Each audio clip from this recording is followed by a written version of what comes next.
Okay, we're going right into.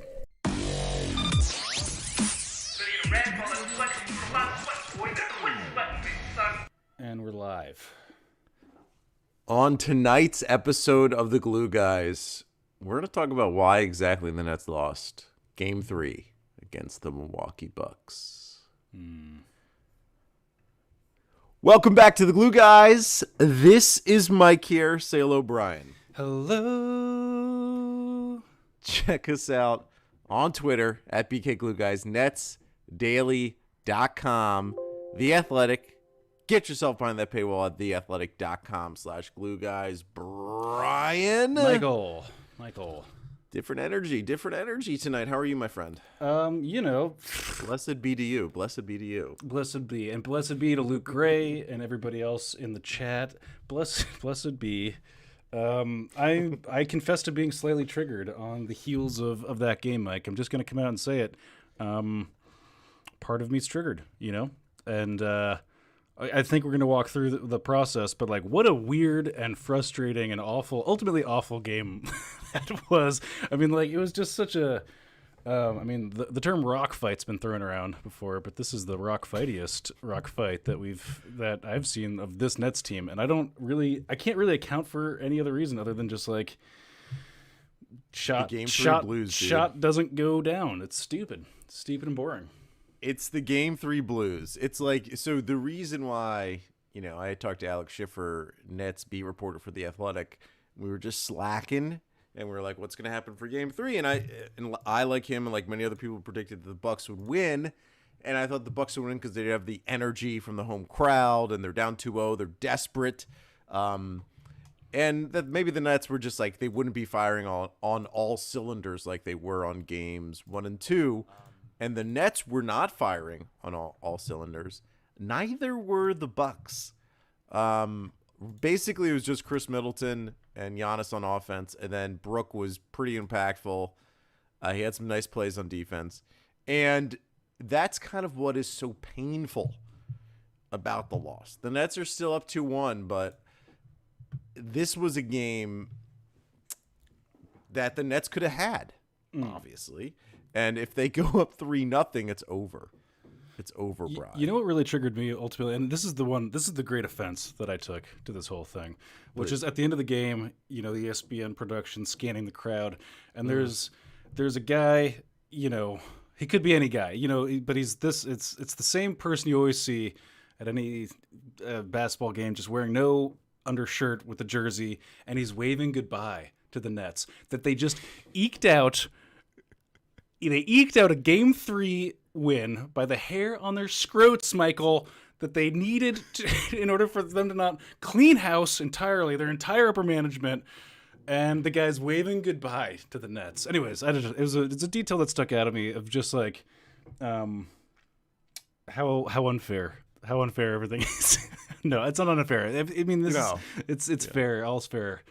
But I'm just annoyed by how that game. Anyways, do you want to break down exactly how that fourth quarter kind of sucked? Because here's my line of thinking: we're gonna have there's gonna be a little bit of riffraff. I can tell some people, especially some people in chat who are shout out to the YouTube live chat right now. Get in if you're listening to this as a podcast, we've been doing more and more of these post game YouTube shows. You can find us on YouTube. Just go to our Twitter page right after the game. We'll tweet out a link. We'll tweet them out a couple of times after the game. So if you want to be part of the party, jump in. Yeah, I read a book to my son called Strictly No Elephants, and it's a story about basically this kid has an elephant as a pet, and his friends who only have cats and dogs don't want him to bring the elephant to the party. He finds a new group of friends who have strange animal pets. We're like that. We're the strange animal pet post-game party. Oh my God, Mike! Wait, that's. I just read the book tonight. Yeah. That's why it was all in my mind. I was like, once you start the story, how do you get out of that? It sounds like a banger. Sounds like an absolute banger. Yeah, you were saying you're triggered. There's gonna be some riffraff. There's some triggering. Here's the take: is I didn't think that Bruce Brown made good decisions at the end of that game. I thought it was a little bit of a know thyself moment when he took those last two shots in crunch time. I know that everyone's gonna hate me for this take. I get that. Here I am. I'm straight up hate you. I'm carrying my own cross to the wherever that happened. The courtyard. Courtyard Marriott? to the Hilton. Courtyard Marriott bar. Going to the Hilton. That's right. Getting myself a terrible Long Island Pouring iced tea. myself a Bombay straight. Yeah, no, it's and I understand. I know. Here they come. Here they come with the hot takes. People are fired up. I'm getting bad takes all over the place. But look, I mean, Bruce Brown. Those were shots where it was like, those are the kind of shots we. So they planned for Bruce Brown this entire game. That was the guy that they targeted. They had been slouching out off of him the entire game, daring him to do anything other than actually just shoot, like daring him to shoot floaters that are far enough that it's a bad percentage shot, because there's like a pretty clear delineation between a good Bruce Brown floater and a bad Bruce Brown floater, and he can get jebaited into bad floaters. And at the end of that game, it was two possessions in which back-to-back he took a crummy floater and then a full-speed lefty layup against a way bigger Brook Lopez that was never going to work out, and he got jebaited into it. So I'm gonna split those up. I'm going to split that like the atom. The first floater in that first shot, bad shot, Bruce. But also, it's not like I won't ever blame Bruce for making a bad play, because he is like a pit bull chained up, and you've let him loose in this game, and he's the reason why the Nets were so close in this game. And so he took you this far, and he had the momentum and the motion of it, and that first shot, I agree, not a good shot. The second shot was a good shot. Okay, he had a lane to drive. Kyrie gave him the pass. There was an open lane to go. That is a good shot. It just happened to not go in. This is 5D chess. This is Brook Lopez's 5D chess. He traipsed right into his trap. He set up a little trap for him. Well, and like the interesting thing about Brook, so like I now hate Brook Lopez, right? Like of course. For years and years and years, we loved him. No. He was our now he's the worst. He loved Star Wars, and he was a nerd, and he played basketball. He was like a great character to have. Very nice guy. Now I hate him. I hate him to his core. I hate everything about him. He had more positive plays than negative plays. When there was a moment in the game when it looked like the Nets were about to play him off the floor, when Bruce Brown was floating him out there, floating him to death like a Cloud City in Empire State. He was just floating him out there. No, but I don't blame Bruce Brown. I don't blame Bruce Brown at all. I'm just isolating. How dare you? I'm not blaming him for the loss. loss. What can Brown do for Brian? Nothing. I'm blaming his crunch time decision making as because it's the lowest hanging fruit of things I can blame people for in this very moment. I know that in the macro, he was a net massive benefit, and for the most of the game, the only guy that was actually making any shots outside of Kevin Durant towards the end, who probably should have been taking those last two shots, I would say. But anyways, yeah, I mean, the game has a whole lot of issues all around, but like, I don't know, I guess the big question is, do we actually think that there was good defense, or like that the Bucks had done anything significant to make any of this happen, or did we just, right? It was just... No, I mean... Okay, so there were differences. Like PJ Tucker came out on, like there was a stick of dynamite up his butt. Yeah. Like even though he scored nothing. He didn't score a single point in the game. And eventually KD wore him down, and KD had that little stretch there at the end, which got me excited and thinking the Nets was going to win. PJ Tucker did his job. Brook did his job more than he did in Brooklyn. And Brian, I teased this on Twitter, and it has to be said. If you want to blame Bruce Brown, you can. I dare not. I dare not, because Bruce. You're painting me into a corner. I'm not blaming him for the entire loss. I didn't paint you in a corner. You're Van Gogh over there painting yourself in the corner. The last two possessions should not have. Thanks for the subscribe. I hooked up the Streamlabs so that now it makes a big noise when you subscribe. So we're gonna get plenty of that good stuff on the YouTube.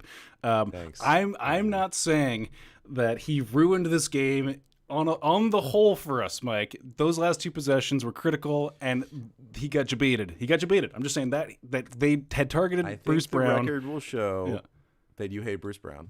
Everyone else this is the worst meme. Everyone does it. This Claxton meme of anyone being critical. I mean, I love it. Obviously, it's a solid meme because it triggers me perfectly. But anyways, what were you saying? Here's a meme. Yeah. I'm ready to take on this meme. You have a new meme. Wait, you have a Joe Harris meme that's a really authentic one. So Joe Harris was awful. Straight up awful in this game. And And we all love Joe Harris. Joe Harris was our original Nets crush, right? Like shots fired like all over the place. He was the guy that we all were like, wow, who's this nobody who starts hitting threes? Like he was like this undiscovered guy. And then we all had this evolution with Joe Harris of like, we all knew that he was more than just a 3-point shooter because he's really good at driving to the rim at times. And then announcers would start saying, and it was like an inside joke on Nets Twitter. We all enjoyed that, the fact that we had this Joe Harris realization before anyone else did. He sucked tonight. He sucked. He was 1 for 11 from the field, 1 from 7 from 3. And so many of those shots were wide open shots. And I just want to have this moment here because I talked to you before when we were in our pre-show meeting. Go off, King. That it was like a Freaky Friday moment, as if he and Alan Crabb swapped souls. And Alan Crabb was transported into Joe Harris. And I know if the Nets still had Alan Crabb and he had a 1 for 11 game, 1 from 7 for 3, and missed a critical shot, a wide open shot, at least 1, if not 2, if I remember correctly, at the end of the game, I would be roasting him. Nay, I would be soft shell frying him like the crab he is. Nay. And with Joe Harris, we don't do that, okay?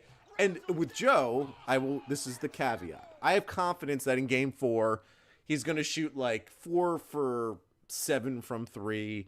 The Nets are going to win, and he's going to, be that deadly force from 3 and the threat and all that stuff. Throughout the entire game, not just missing shots. He did nothing on defense. I think it has to be said. Like, there's other things we can point to. No. Durant was 2 for 9 to start the game.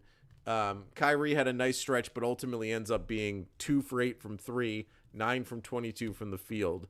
Though I don't have any shade for Kyrie. I don't think you really can in this game. Durant should have been better. Blake didn't do really that much on the offensive end of the floor. Bruce Brown took ill-advised shots maybe at the end of the game. But we have to, if we have to pin it on someone, the guy that was, I'm not going to bring in his salary. I'm not going to say he's getting paid $18 million a year, but the guy who's getting paid $18 million a year to hit threes. Wow. Didn't hit there threes. It is. Went right to the salary. Hit him where it hurts. And, I know. That's so cheap. Yeah. That's like 2005, like ESPN talk radio stuff. But it's just, he played bad. And what would be my coaching tip? Play better, shoot better. Like, I don't have, there's no Joe Harris tip. I will say on defense, though, he was bad too. And he didn't aggressively attack. He was on Middleton a lot of the game, and he kind of just let Middleton get his points. I don't know. Yeah. And our funny people in the chat, Chinny says it was DJ's fault, DeAndre Jordan's fault. $10 million on the bench. True. That should be $10 million of auxiliary shooting to back up Joe Harris when he has his one bad playoff game in every year. Yeah. Hey, good job, Mike. Did you get it off your chest? I actually withheld some. I feel like because we also have the realization, right, that like all this is going to change in game 4. Like if he repeats the same performance in game 4, it kind of goes into the narrative that Joe Harris isn't that great in the playoffs because he hasn't, in fact, been all that great in the playoffs. This is a game when Durant was off, when Kyrie was in and out, when Bruce Brown was carrying the team. They needed Joe. If he hits one more 3, I don't want to do math, but if he hits one more 3, they win the game. Most likely. So that's only true of Joe. That's only true. Well, he shot 1 for 7 from 3 and 1 for 11. No. It is a bad Joe Harris game, and we don't like to point to Joe Harris, but. No. It's true. And on the defensive side too. And I will say the biggest frustration maybe of this game for me was that all in all, we did kind of waste a pretty good defensive night on the other side of the ball. All of the things that had been working against Giannis et al. Was sort of working, but for the Chris Middleton who finally decided to start making his stupid mid-range shots that we've already accounted for. We're happy fine. Was Mike Breen for Chris Middleton? They were. Have some objectivity, sir. Yeah. Well, I mean that whole panel we were talking about on the Twitch stream. Shout out to the Twitch boys. They were that whole crew was just Knicks stands as far as the eye can see. So you already know what's going on there. Yeah, that is to me, that I said this in the beginning, the most painful thing, the Nets are up 2-1. The Bucks, there's no way they could be coming out of this game like feeling ultra confident because they barely won. But if the Nets had won this game, as they should have, frankly, they should have won this game with the way it was going in the final minute, it's over. And you and I are popping champagne like we're on a campaign. Is that the line? That is it. Yeah, classic. And we would be so elated, and we were talking about how great of a player Kevin Durant is because he scored like 7 points in a row when the Nets really needed it. He withstood the barrage that PJ Tucker brought at him. Can we talk about the PJ Tucker Kevin Durant fight for a minute? I do want to. Ryan Newman says, when do we burn our Joe Harris jerseys? Mike, he's asking. Tonight. Yeah. Everyone do it tonight. Are we going? Are we going? Canal and burn it. Before we go, PJ squabble. Are we going too negative here? Did we come in a little bit? This is the energy. Yeah. This is the post game pod energy, right. bud. That's true. That is true. And I like when you call me bud. That's nice. Yeah.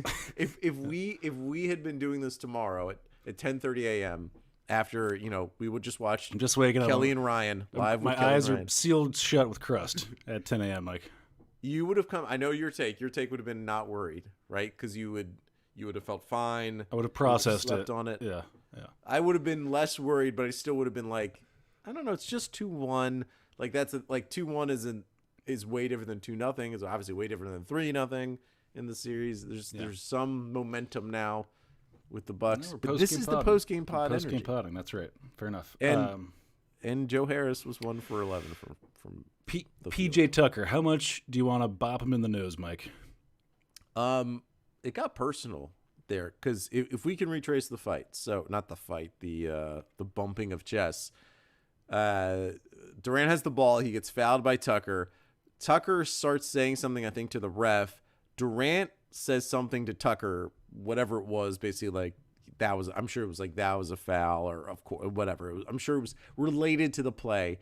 Tucker turns around, starts saying something to Durant, and then he says something that infuriates Durant. That Durant shifted his body and went right at Tucker, and then, like inexplicably, I think a security guard who was working for the Milwaukee Bucks comes charging in and like body checks PJ Tucker. Mm-hmm. And then like Bucks assistant coaches were in, and the Nets head of security it was like a weird, like, is this about to be a security on security? Did they bring their entourage? Did the Nets bring their own security? Is that what you were saying?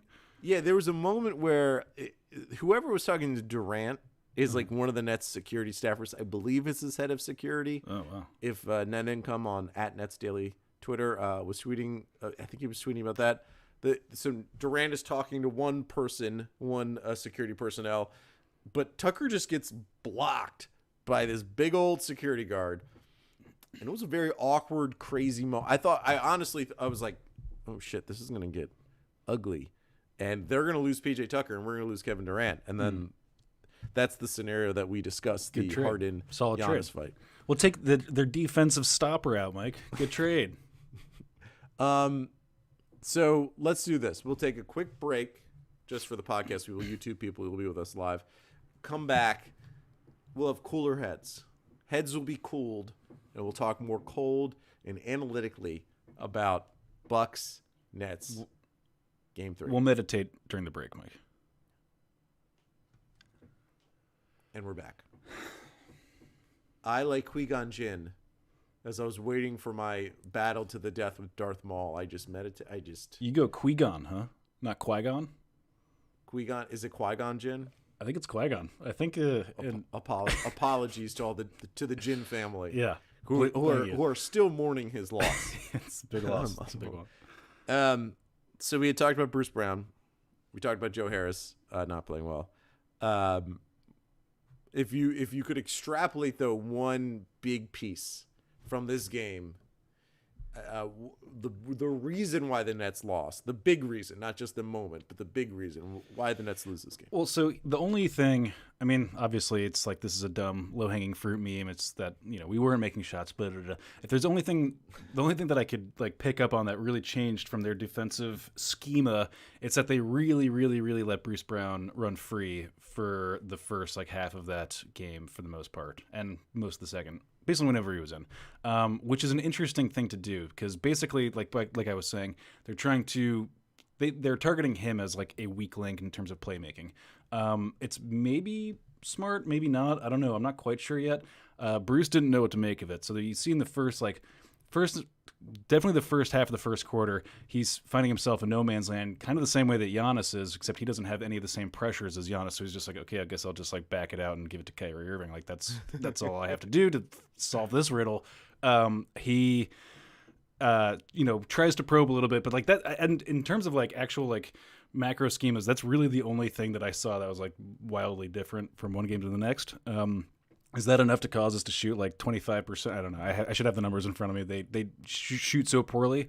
I don't think so. I don't think it has like a massive downstream effect like that. But that's the only change. I thought it was worth noting. I bet they do it again. I mean, Bruce Brown played a lot of minutes in this game too, which was interesting because like I guess Steve Nash and D'Antoni were like, all right, like we can, if they're just gonna slag off and like put like Truly Brook like right under the basket instead of guarding Bruce Brown, like.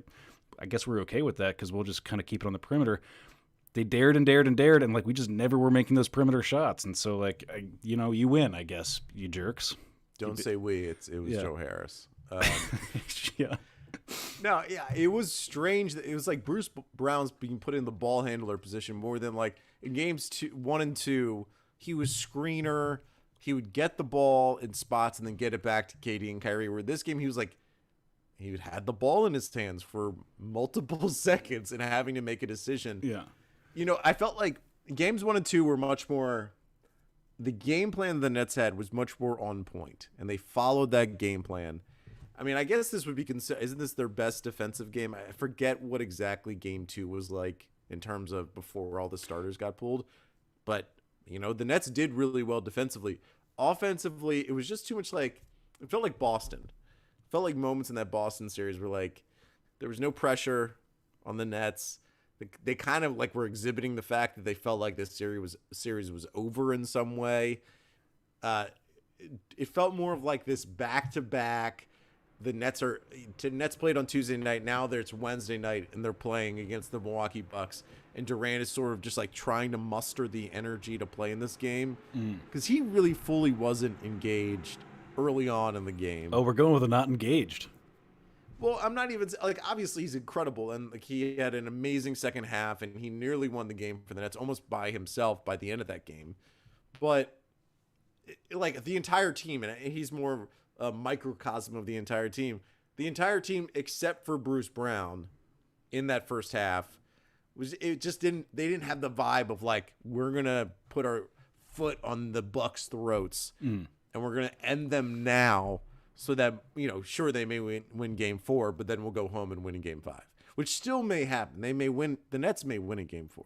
But, like, the energy really wasn't there. The offense was more stagnant.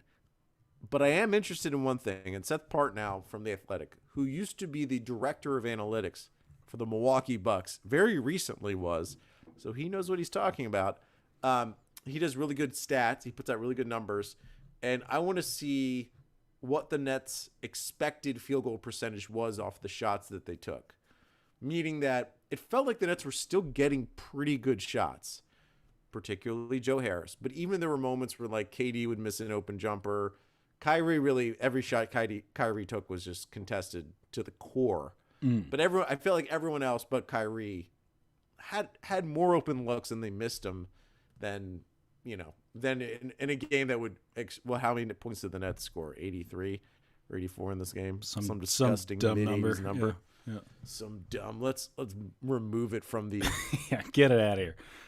Numerical disgusting alphabet. Number. Is that what you call it? Definitely. No, I just think overall Roman numerals. Yeah. It's not a trap game, but it was just a game where like the Nets didn't fully have it. and then they made dumb decisions. You know, there was just dumb I mean, that like the fact that the Bruce Brown miss at the end, which I think was a good shot. It was a layup attempt. It was a bad, disgusting play. Wait, hold on. What are we talking about? That's my whole deal. It wasn't a No, it's a good I'm saying it's a good shot.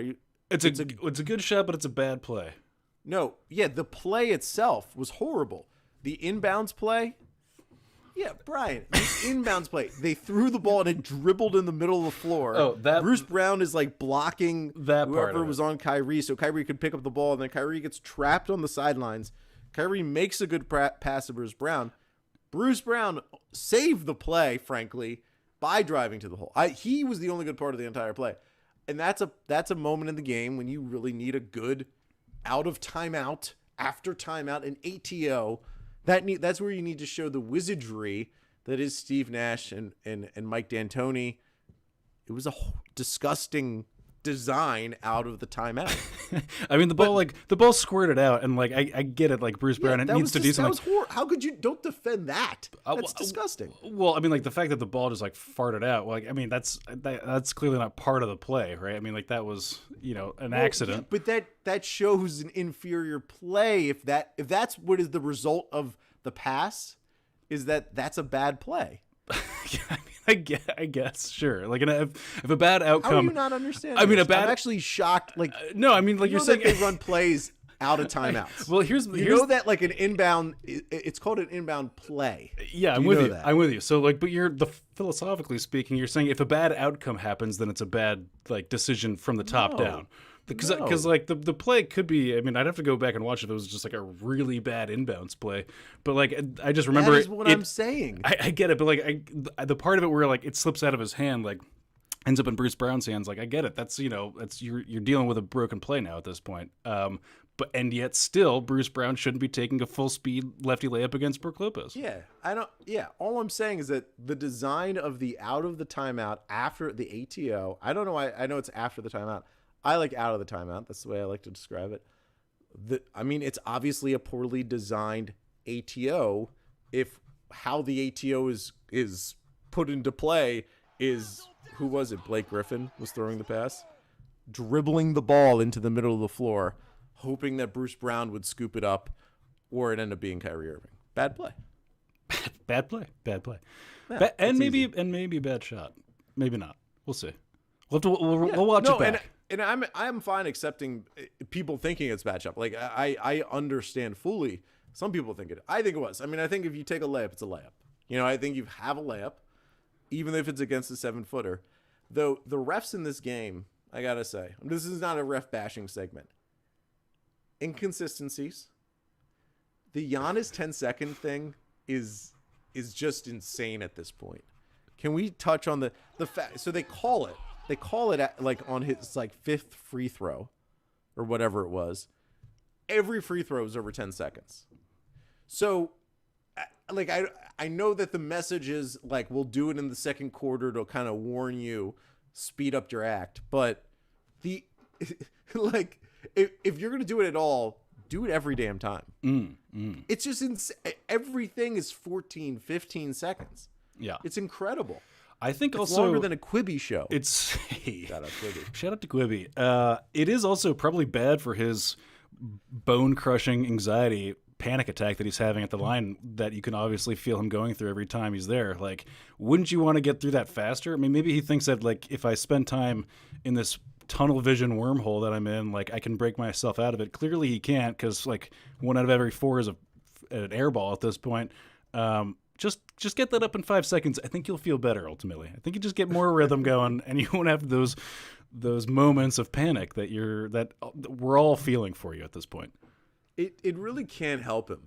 Like the amount of time at the free throw line, I would like to see, as you're describing, like if he just speeds it up, like what would be the result? Because it can't be worse than what actually happens, which is airballing it at times. And there was I don't know if you saw this, but they showed this like coming back from commercial, that Giannis was at the line coming back from commercial, and like he got the ball from the refs while he was standing at the free throw line waiting for everyone to get there, and he just started taking practice free throws. And it's like, What's going on with this guy? You're just giving him. Hey, come on. This isn't what is this, a 8th grade basketball game? What is this, AAU? Hey, come on. This is a professional playoff game. Don't give this guy an advantage, a chance to just start practicing his free throws before he shoots them. That's insane. Yeah. The league is in the tank for Milwaukee, Brian, and no one wants to say it but us. But the league is in the tank for Milwaukee. They want to see the Milwaukee Bucks in the finals over the Nets. Because who would want to see the Nets in the finals? Exactly. Nick Chaplin in the chat is remarking on Giannis insignificant tonight. Chris Middleton is waking up. Mike, do you think that we have do the Nets have a Chris Middleton, aka Chris Middleditch, problem going forward? I don't think the Nets do have a big problem. But tonight was the game where, like, by the end of the game, it was like, deny Middleton the ball. Don't let him get the ball. I mean, he was the crunch time scorer. That they deferred to him big time. But I don't think I still won't escalate it. You talked about the threat level. This isn't still threat level midnight. Yeah. On Chris Middleton, because like it's still, even though he was really good in this game, there were still also moments when like he blew it, or like he had a couple blown layups or whatever it was. I'm not fully afraid of Chris Middleton being awoken out of his slumber. The Kraken? He's not quite cracking for me. Nice. But you know what's so strange about the Bucks is that, like, so Middleton has a great game. Giannis has if you just look at the numbers, like an amazing game. But watching it, he's just so limited in so many aspects of the game, and he's so incredible in other ones. Like, he took horrible 3-point shots, horrible from the free throw line. But what did he have? Like 35, 15, and whatever. Yeah, exactly. The game in perspective is that the Nets had a chance to win a game on the road in the playoffs against a desperate team that neither team was really hitting shots. The Nets had a chance to win the game and probably should have won the game. And the Nets really just weren't. There was no one on the team outside of Bruce Brown, Kyrie Irving, and Kevin Durant that really contributed anything on the offensive end of the floor. Blake Griffin and Joe Harris combined for 8 points. The bench combined for 7 points. And, like Mike James was 1 for 5 from the field. Like what you expect from Mike James. Landry Shamet really didn't. He only scored 3 points, but he didn't do anything at all. With the one that he made, too, I thought it was like, oh, okay, Landry, is this going to be a Landry Shamet game? I will say, I don't want to drag Blake, just because of his numbers too much, because I think he played pretty great on Giannis. Yeah, and even though Giannis had great numbers, like, Blake is doing so much to contain it as much as he can, more so than anyone else could on this team, that it is like, how could you criticize Blake Griffin? I do want to say Nick Claxton, like, on defense is pretty amazing to watch. Mm-hmm. Like he really does give Giannis problems. When he switches on to whoever he switches on to after Giannis, like he would give that player problems. He only scored 2 points himself, but defensively, I thought he was pretty incredible on Giannis. And so it's like, I don't know. This game is like, I think if we do it, if we did a pod tomorrow, there would be a sense of like, maybe we should just, You want to do a chill vibes pod tomorrow? I can't, but okay. I'll do it. I'll take it over. Yeah, you can just do the show by yourself. Yeah. I beyond that, it's like, I think let's ask this question going forward. Okay. Does this change your perception of the series? Put it to chat. Does it change does anyone's perceptions change? I'll answer it for myself. I don't think so. I think that I hate to say it because it's just so boring and lame, but like we just didn't. They dared us to shoot perimeter shots all game, and we just like didn't hit them. It's just that stupid and basic and not cool to talk about, And that's basically what happened. So I don't suspect that that'll happen forever. I would actually go in.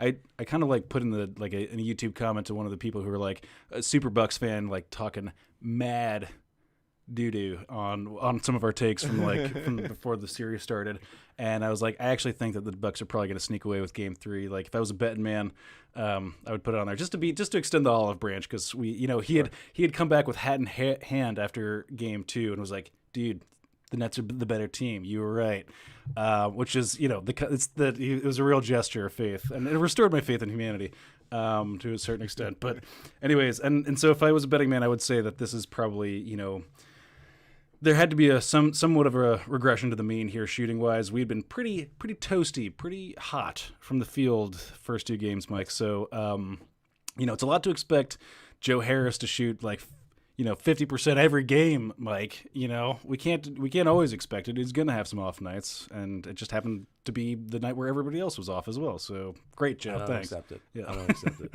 So, because part of why I don't accept it is because the Bucks did nothing special on Joe Harris tonight. It wasn't like they were like, we're gonna lock down Joe Harris. I thought Joe Harris had open shots, and he didn't hit them. And like, how can I criticize a guy for not hitting shots? But also, there were beyond like his inability to actually make the shots that he should be making.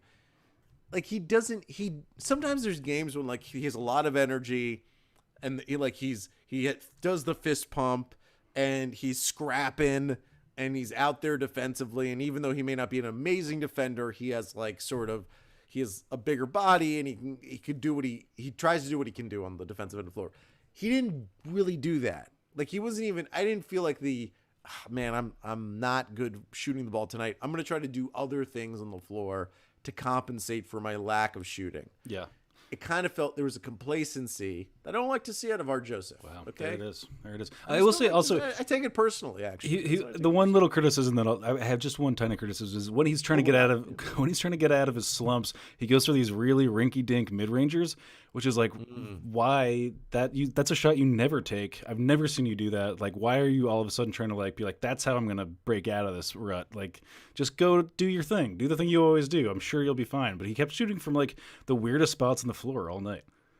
I think we should end the pod soon. Okay. Yeah, let's end the pod and then kick it to the chat. But let me ask you this. So, and I saved this for the very end. Did you notice how James Harden was moving on the sidelines? Did you notice that? Well, there's some people in the chat who are saying they're really hoping for Harden in Game 4 here, because they don't believe us that this is just regression to the mean and that we've got big Bucks related problems here. So chat like Nick Chaplin's, he's very horny to see Harden in. He's horny for Harden Game 4, Mike. Who isn't, right? But do we need him, Mike? Is the question to get out of this series? Wow, do we need him? I don't think the Nets do, but if the Nets had him tonight, this is like the perfect Harden game, because I think the Nets shot 9 free throws tonight. If Harden's playing, there, he gets 9 by himself. The Nets are I don't know if they are exactly statistically the best free throw shooting team, but I would imagine that they are pretty close, considering Harden, KD, Kyrie, and Joe Harris are all fantastic free throw shooters. Do they need him? Probably not, because they should have won tonight. They should have won tonight even without him. But to me, you don't fuck around. Whoa. In the playoffs. Whoa. If Harden's healthy enough to play, and I'm not even like. I'm saying, like, let's say it's like he's like 75% of himself, and they feel pretty good that the re-injury factor won't get any better or any worse. Like, it is what it is.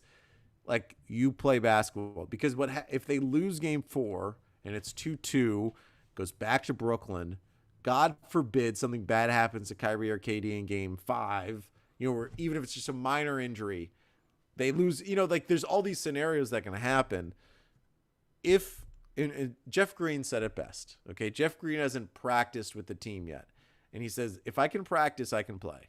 Okay, so if Harden has any ability to get on the floor and play, I want him to play, right? Like, if they were up 3-0, then yeah, you say James, fly to what would be the next city? Philadelphia. 11, fly to Philadelphia, right? 11 Miami.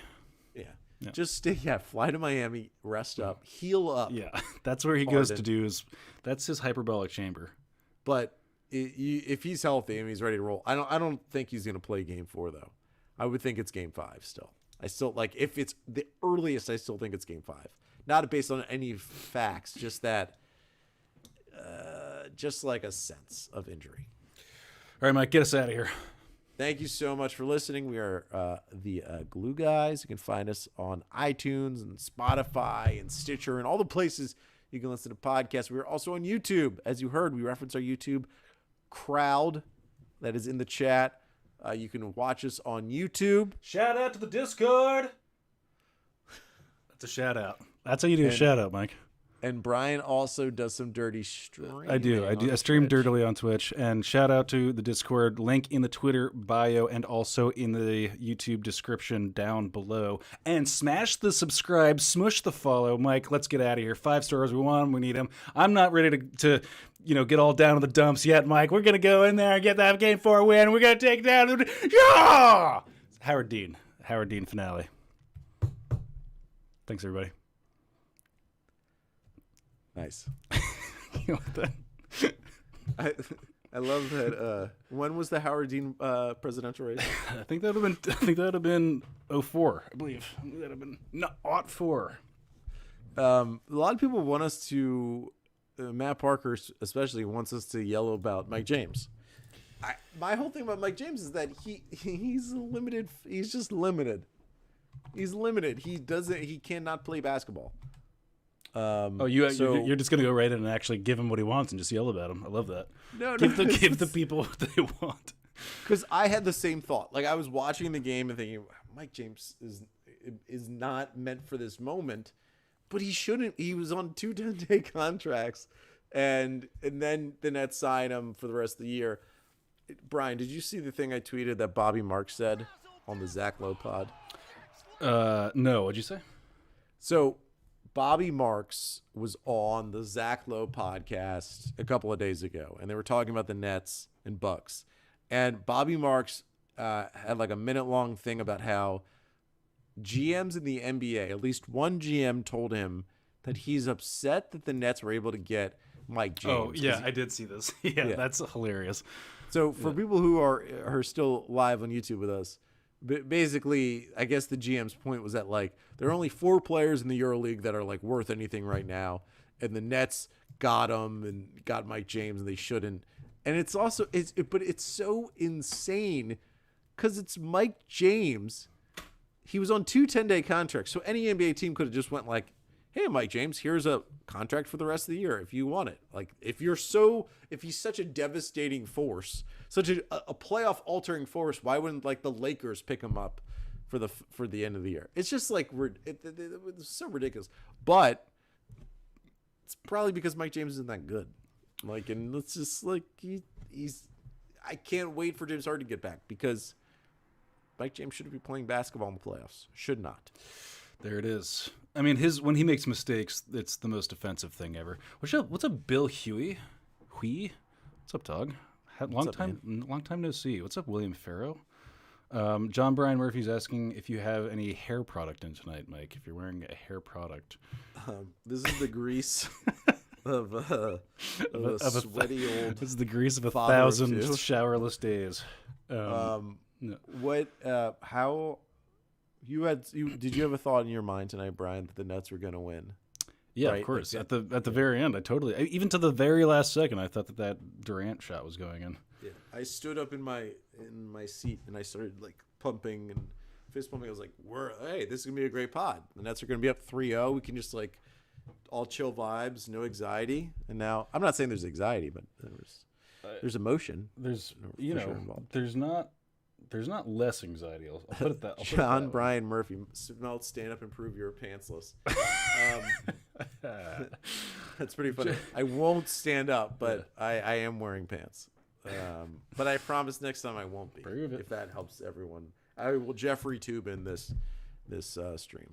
Who's back on CNN? Shouts to Jeffrey Toobin. He got back, huh? They let him back on. They let him back on. Was he? He was full blown fapping on like a Zoom call or something. That was the guy. 100%. Oh, my lord. And that's a tough thing to recover from. Pretty tough. Do you want that? Do you want that job back? Is the better question at that point. Kyrie Irving says tonight was a good old-fashioned playoff game. KD says, I wish we would have made more plays down the stretch. That was a tough one. Kyrie on Bruce Brown's last shot. It's not on him. It's not on any one person. Okay. Kevin Durant. They played the regular way. They played the way they've been playing the whole season. I guess that's in reference to do you think that the Bucks made any switches? Like, do you feel like there was like an actual coaching change that happened? That led to the Bucks win. It would need a closer look. I mean, again, the only thing that I really noticed was they like didn't even pretend to guard Bruce Brown anymore, and then just parked Brook Lopez down, Brookie Monster. You know. Yeah, but again, that was the that they had been doing that in Game 1 and 2, and the Nets were attacking that by using Bruce as the screener. Where in this game, it felt like the Bucks did make. I don't know how. I mean. There's ways you can do it by denying the ball to KD and Kyrie and make it really tough for them. But they really tried to put the ball in Bruce's hands. The Bucks did. And Bruce played really well at the beginning of the game and not so much later. I think it was a good shot. When we lose games like that, it gives me De Niro face, guys. It just does. I can't, I was watching Goodfellas yesterday. Again. Overrated. You know what I think about? One of the things is like people really like that the bit about like shaving the garlic into the sauce. Like he's like, it's a great system. He's like, no, that's a fucking waste of time. That's a that's a terrible system. It's a really bad system. Get those guys a mandolin. Come on, what are they? Yeah. Come on. They have live lobster in prison. Can't get them a mandolin. Mm-hmm. Come on now. Come on now. That's a waste of time. Only coaching change was Nets missed shots. Can Mike do Charles Grodin? I actually used to know Charles Grodin, so thank you, Matt Parker. I worked at a radio station that Charles Grodin did he would do like a 30-second report for weekly. He would call in. I would talk to him. Charles Grodin, pretty cool. Rest in peace. Rest in power, King. Sorry, who's Charles Grodin? Midnight Run. Will I know him if I look at him? He was also the dad in Beethoven. Oh yeah. Oh, 100%. Yeah. Classic role. That's more my lane right there. Yeah. Beethoven was a seminal work as a child. Yeah. So I think like I would be interested in any Nets playoff game, but game 4 I am incredibly interested in because like if the Nets come out, they're looking great, the offense is flowing, and they beat the Bucks, and then we'll feel like, oh, okay, this is normal. Like, this is the way things should be. I do want to remember that, like, and this is a totally different situation, the Mavericks were up 2-0 in their series against the Clippers, and they were, in fact, up 2-0 going back home, and they lost the series. I don't think the Nets are going to lose this series. I'm just saying, like, let's just not be so assured. I want the Nets to feel urgency. I want Joe Harris to feel urgency. Yeah. You were going hard on Joe. You were going really hard on him. Shot 1 from 7 from 3. I feel justified. He didn't play well. He played poorly in a game when he should be playing better. I feel better getting all that off my chest. I'll say this: if we lose game 4 here, you're going to see a whole different side of me, Mike. A side you've never seen before. Fire Steve Nash? Is that what? Yeah. Put Mike D'Antoni in as his head coach? It's going to get incredibly toxic in here. Are you worried about Mike D'Antoni's going to get hired away? Does that affect your life at all? I just like the team. It'll make me feel just a tiny bit sad that like the Blues brothers couldn't hang out for one more season, you know? Like I don't know. For whatever reason, like there's like a father-son vibe here that's connecting with me in a way that I appreciate. So I'll be slightly sad. Also, I mean, I think he's probably. I mean, like our offense is dope. You know, I'm sure he had plenty to do with that. I think like it'll be like when Gandalf died. You know, in the first movie, in the Fellowship. You know, he came back though, right? Fly, you. You know that scene, the part where he's hanging off the cliff and then the Balrog gets him. You remember? Yeah, I kind of do. You Lord remember? of the Rings is a little. That's not in your wheelhouse. No, I mean, Oh my it gosh. was enough in my wheelhouse. I just think the movies haven't held up the way. No, not at all. we Here's a would hot like take. Those are bad movies, straight up. I'm not afraid to say it. Come at me, chat. Come at me. In the moment, if Spencer, I know Spencer Dinwiddie is a big LOTR fan. In the moment, do you know that? Is that true? yeah, I'm pretty sure he is. Yeah. In the moment, I think they felt like when Return of the King won the Oscar, I was like standing and applauding. I was also probably 17, so I don't really. How old were we when those movies came out? What do you think? We were at college when that last one came out, right? No, I think it was like 2003 when the last one came out. I don't know. Really? Okay. So yeah, we were pups, Yeah, wet behind the ears, right. You know, big time. I try to rewatch those movies sometimes. I'm like, what is happening? Yeah. There's so much you could just cut out of this junk. Who are these little hairy people that are running You know what I like though is the big elephants. I like the wicked men that they just don't like give you any context for, who just ride on the elephants. Like, who are these guys? What's their story? What are these people about? Again, read the book, and they're basically. This is where it's like not that. Wait, PC. sorry. I thought, were you not a fan, or wait? So you're a big fan of the books, not the movies? Well, no. In the book, they're basically those elephant people are described as coming from Africa, and even at a young age, I was like, this feels a little not politically correct. Yeah. The way the people on elephants are being described. I think I get what you mean. I mean, I did read those books when I was a kid. I don't know. What was your favorite book as a kid? The Bible. Yeah. God, what, like the Phantom Toll Booth or some dumb shit? I don't know. When's it? Yeah, I mean, just the appendix of the Infinite Jest is what spoke to me as a kid. What do you have in your hand? Is that a fly swatter? It's it's a toy. The dreidels? What is this thing? No, it's the dreidel. It's not an actual dreidel. It does look weird. We talked about. I don't have anything else to say about this team, Bri. Chat. I mean, Kevin Durant. We didn't do like the whole like Kevin Durant, like did kind of play awesome by the end. Yeah, And I mean, it was too little, too delightful late. to see. Too little, too late. It's on Kevin just as much as everybody else. Blow it up. Luke Johnson, how would we feel if the series is tied? I'd feel very bad. I'd feel very frustrated and bad, and then we'd be all talking about how James Harden needs to come back, and it'll be a big cluster F, you know? So we got to win this game 4. We got to bang this one out. They're asking to see your background, Mike. They want to see. Oh, they want to see the Overlook Hotel back there. We did talk. I did watch Eyes Wide Shut recently. It is straight up haunted looking, full blown. Yeah. It's pretty good. Are there like maps in the back there? What's all those rolled Can't up? Tell you. Can't be discussed. Yeah, those pirate maps. Won't and shan't be discussed. Good. All right, we'll let Mike go mercifully.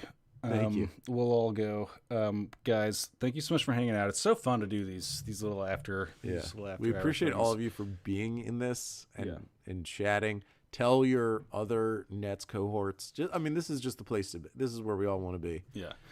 Scrolls. Yeah. Smash the subscribe if you haven't yet, because it makes a fun noise. I teed it up so that it has Iron Eagle from that one where he's like razzle dazzle, oh next level. That thing. It's a good bit. Brian, if we get the person who works at ESPN that I've been trying to get to come on the show, I have a good bit that we're gonna do. A really fun bit that she's gonna like. Wow, big tease for the chat. Big tease. So look. Hopefully next week we can get that done. Yeah. Big episode. I'm excited. All right, guys, we're out of here. Jason Kidd, free throw kisses to all of you, and to you, Mike, as always. With the unbecoming. He has to. It's a cup like this. How many seconds did it take Jason Kidd to do it? Was it over 10 seconds? So you ran while the flex, you forgot what, boy,